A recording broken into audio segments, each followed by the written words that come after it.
तो हेलो दोस्तों, नमस्कार। मैं हूं अंकित और स्वागत है आपका मेरे चैनल पिन पॉइंट स्टडीज़ में। तो जैसा मैंने कल आपको कहा था कि मैं आपसे साउथ इंडियन डायनेस्टीज़ के बारे में बात करूंगा, उसके बारे में कुछ एक्सप्लेन करूंगा और उसके बारे में कुछ टिप्स दूंगा। तो मैंने नोट्स बना के रेडी कर लिए हैं। मैं आपको नोट्स दे देता हूं और उनके बारे में बता भी देता हूं। साथ में कुछ एक्स्ट्रा चीज़ें भी है जो वो भी मैं आपको बता देता हूं। तो आइए शुरू करते हैं हम।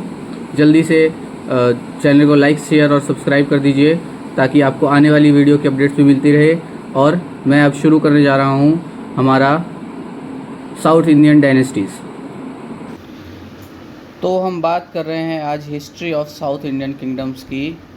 तो यूट्यूब पे आपको ज़्यादा जगह पे मिलेगा नहीं साउथ इंडियन किंगडम्स के बारे में। तो आज मैं आपको बताने जा रहा हूँ साउथ इंडियन किंगडम्स में कौन कौन से डायनेस्टीज़ थे और उनके बारे में कुछ स्पेशल बातें, उनकी कुछ स्पेशल अचीवमेंट्स। तो आइए शुरू करते हैं। तो सबसे पहले हम देखते हैं कि हमारे पास जो है साउथ इंडियन किंगडम्स में सबसे इम्पॉर्टेंट हमारे पास तीन मोस्ट इम्पॉर्टेंट डायनेस्टीज़ बनती है।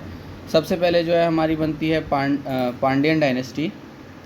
पांड्यन डायनेस्टी, उसके बाद आती है चोला डायनेस्टी और फिर आती है लास्ट में चेरा डायनेस्टी।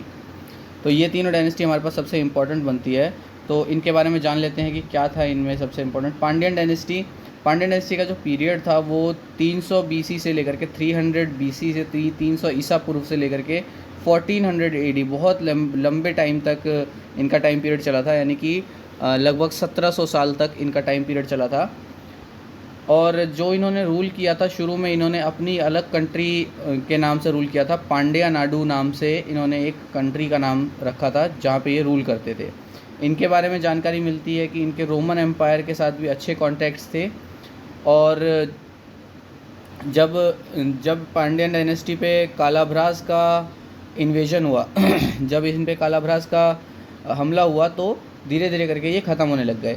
लेकिन जब 6th सेंचुरी का टाइम आया, क्योंकि हमने देखा 1400 एडी तक है इनका टाइम, यानी लगभग 1400 कॉमन एरा तक इनका टाइम है। तो जब 6th सेंचुरी का टाइम आया तो 6th सेंचुरी के टाइम में कार्डुनगोन ने इनको दोबारा रिवाइव किया। दोबारा से जो है पांड्या डायनेस्टी वापस से पावर में आने लग गई। जो गोल्डन एरा का टाइम था वो मरवमान सुंदर पांड्यन के समय और जातवर्मन सुंदरन पांड्यन, ये दो किंग्स थे जिनके टाइम पे इनका गोल्डन पीरियड था, जब इन्होंने बहुत ज़्यादा अचीवमेंट्स हासिल की। पांड्याज की एक अचीवमेंट ये भी है कि इन्होंने श्रीलंका पे हमला करके और वहाँ पे भी जीत हासिल की थी।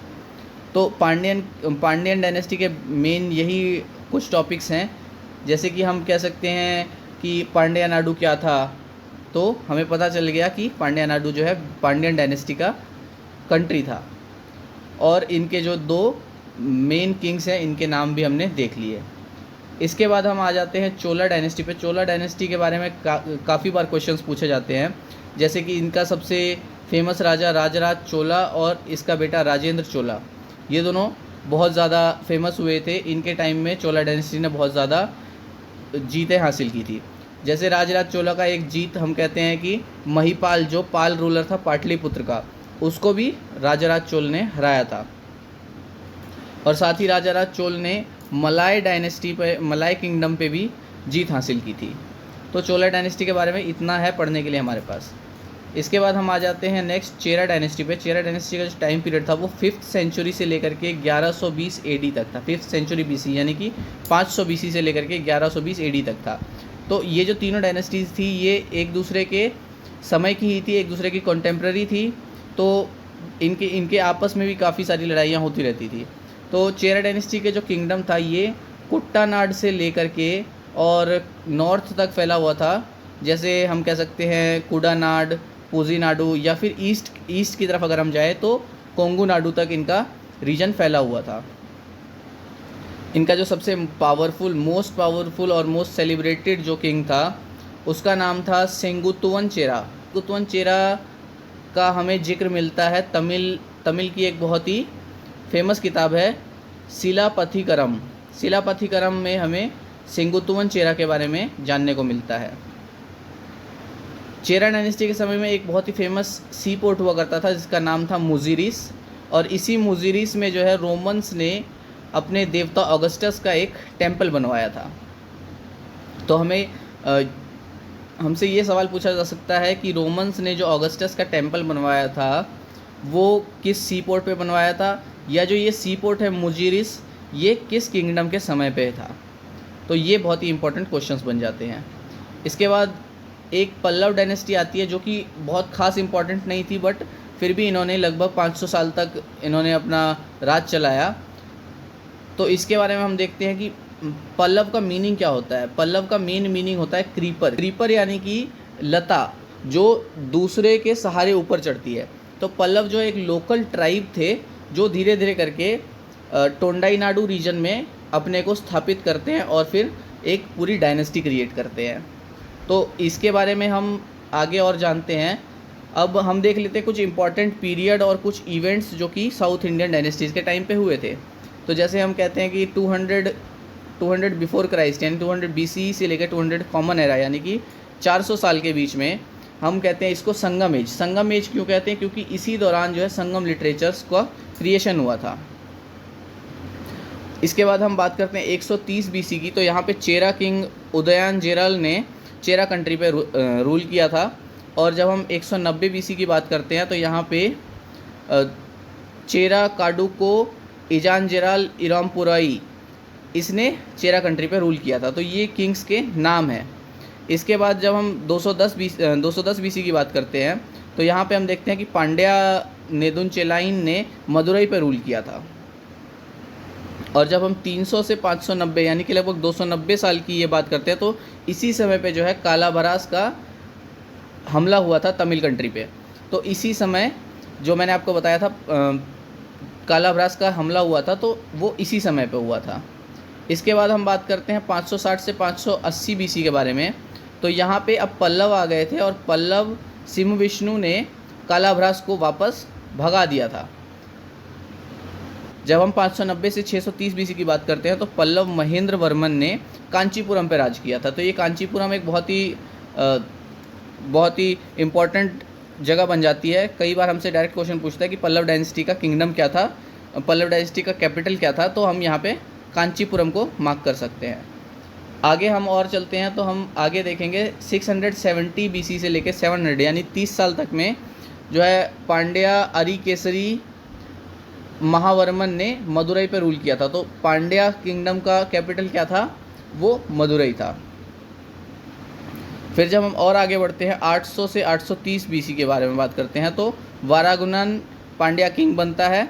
848 में जो है विजयालय चोला ने तंजावुर में अपने आप को स्थापित किया। तो तंजावुर चोला डायनेस्टी के लिए एक बहुत ही इंपॉर्टेंट जगह बन जाती है। चोला डायनेस्टी की ये कैपिटल बनती है। फिर यहाँ पे हम 903 ईस्वी की बात करते हैं तो आदित्य चोला ने पल्लव किंग अपराजिता को हराया था। अपराजिता पल्लव किंग था। पल्लव को मैंने आपको बताया था छोटा सा ट्राइब था जो धीरे धीरे करके पावर में आया। तो इसको हराने के लिए आदित्य चोला 903 ईस्वी में आदित्य चोला ने इनको हराया था। 1023 ईस्वी की जब हम बात करते हैं तो 1023 ईस्वी में राजेंद्र चोला था, उसने गंगा की तरफ अपना रुख मोड़ा था और इस तरफ के राजाओं से लड़ाई करने लगा था। उसके बाद आते हैं 1246 ईस्वी में, जहाँ की जो हमारे पास लास्ट रूलर मिलते हैं राजेंद्र चोला थर्ड, ये हमारे लास्ट रूलर मिलते हैं साउथ इंडियन डायनेस्टी के। इसके बाद जो है फिर इसके बाद हमें चोला डायनेस्टी का एंड मिलता है राजेंद्र चोला के डेथ के बाद 1279 में हमें चोला डायनेस्टी का एंड मिलता है जब राजेंद्र चोला की डेथ हो जाती है। और 1308 में अलाउद्दीन खिलजी कौन था? दिल्ली सल्तनत के बारे में जब मैं आपको बताऊंगा तब मैं अलाउद्दीन खिलजी के बारे में आपसे डिस्कस करूंगा।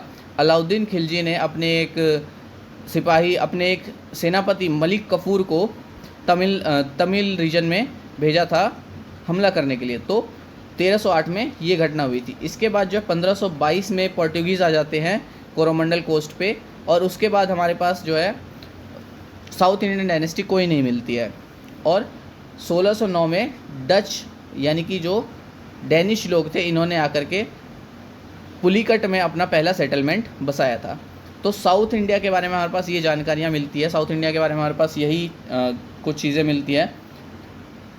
तो आज के लिए साउथ इंडियन डायनेस्टी में इतना ही।